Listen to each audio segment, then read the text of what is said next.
Como estão todos? Estão na paz do Senhor Jesus Cristo, motivados para a glória, cheios da revelação do Senhor? Então o Instagram veio, né? Então vamos aqui ajeitar o Instagram. Então, queridos, hoje vamos falar o texto.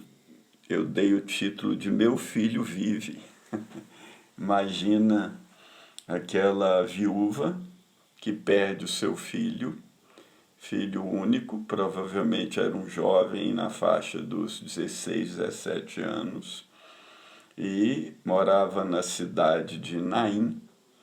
E Jesus, no dia seguinte, depois que ele curou o servo do centurião, viajou até essa cidade, que era próxima aí de Cafarnaum, né? E com ele e os discípulos, e já muita gente seguia Jesus, né?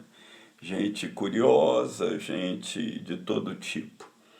E quando ele chegou perto da cidade de Naim, exatamente na porta da cidade, estavam levando um defunto, não é? Um cortejo fúnebre, e muita gente da cidade estava ali junto com aquela viúva e o seu filho. Versículo 13 de Lucas 7 diz o seguinte: vendo-a, o Senhor moveu-se de íntima compaixão por ela e disse-lhe: não chores. Né? Primeiro, Jesus sabia o que ele ia fazer, né?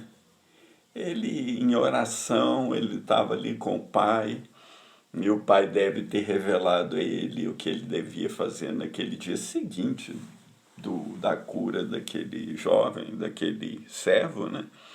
E ele vai até essa cidade, e aí ele é movido de entranhas de misericórdia, né? Íntima, é um mover das entranhas, da misericórdia do Senhor.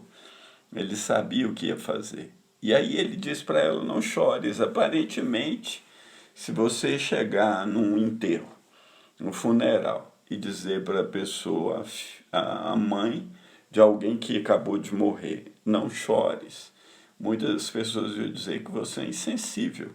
Mas Jesus não era insensível, porque ele sabia bem o que ele ia fazer. Então ele estava assim, pré-anunciando a alegria que ia acontecer.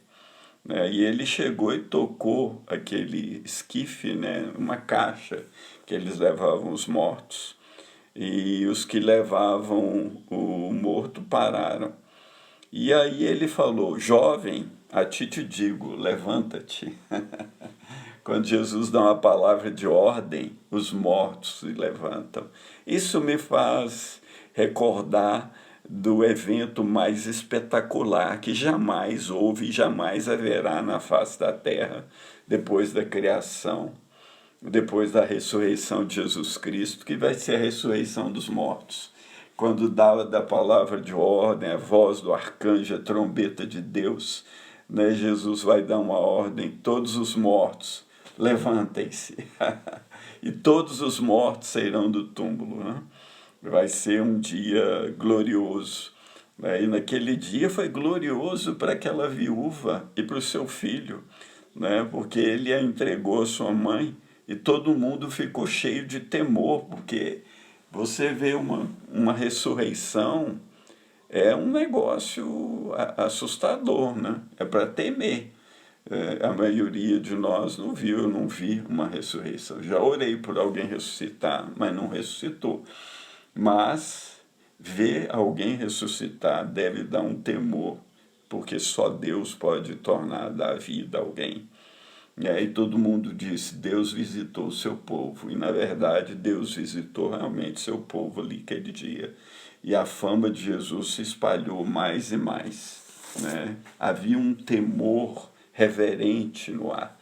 Mas aquela mulher e o seu filho nunca mais foram mesmos desde aquele dia, né? Foi algo espetacular, né? Algo maravilhoso. E ao mesmo tempo que a fama de Jesus se espalhava, o ódio contra ele também se espalhava, né? Porque os judeus, falsos mestres, falsos líderes, o odiavam e o invejavam e o perseguiam constantemente.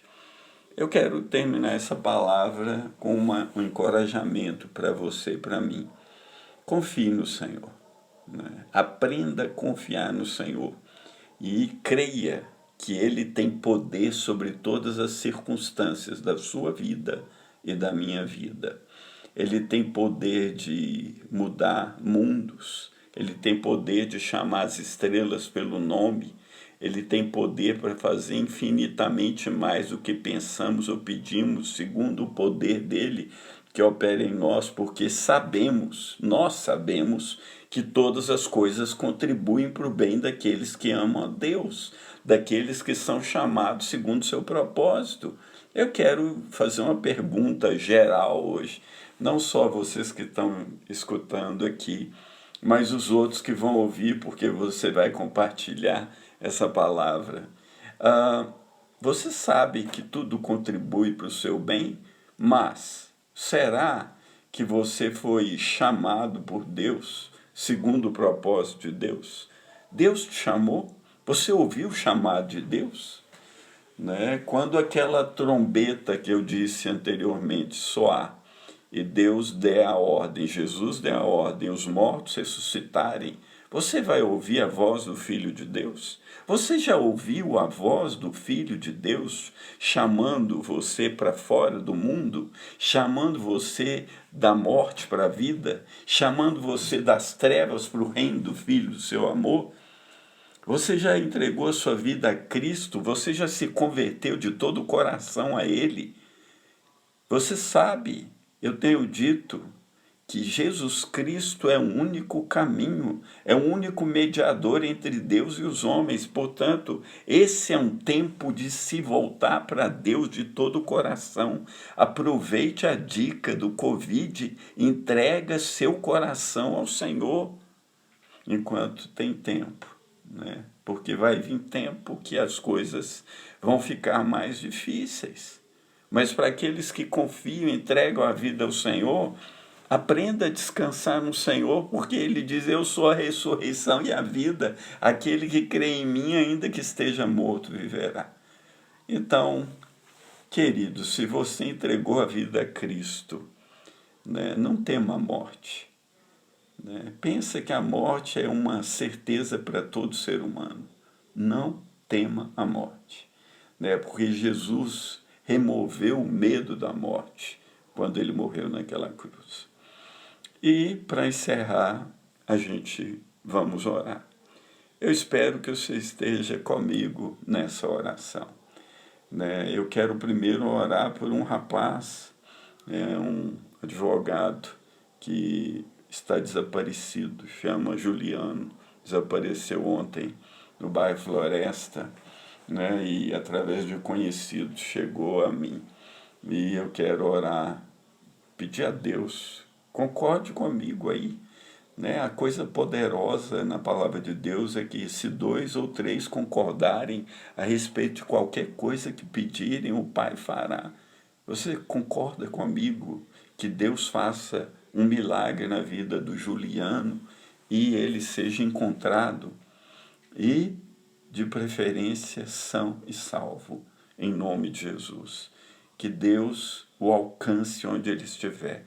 Deus, em nome de Jesus, te pedimos que alcance a vida, alcance o coração, alcance o Juliano, alcance também a sua família e dê a eles alívio e dê a eles solução para esse mistério que está trazendo tanta dor, em nome de Jesus. E Deus, nós queremos orar, o Brasil está passando momentos difíceis, Senhor.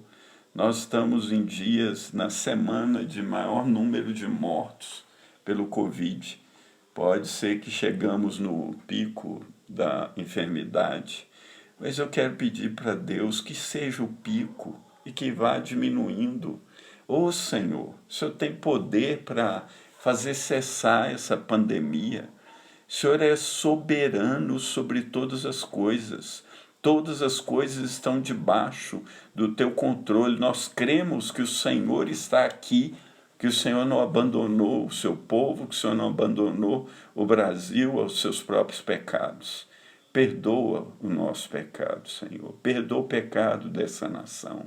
Tem misericórdia de nós. Faz cessar essa pandemia para a glória do nome de Jesus. Sopra para longe de nós esse vírus, Senhor. Ajuda-nos em nome de Jesus.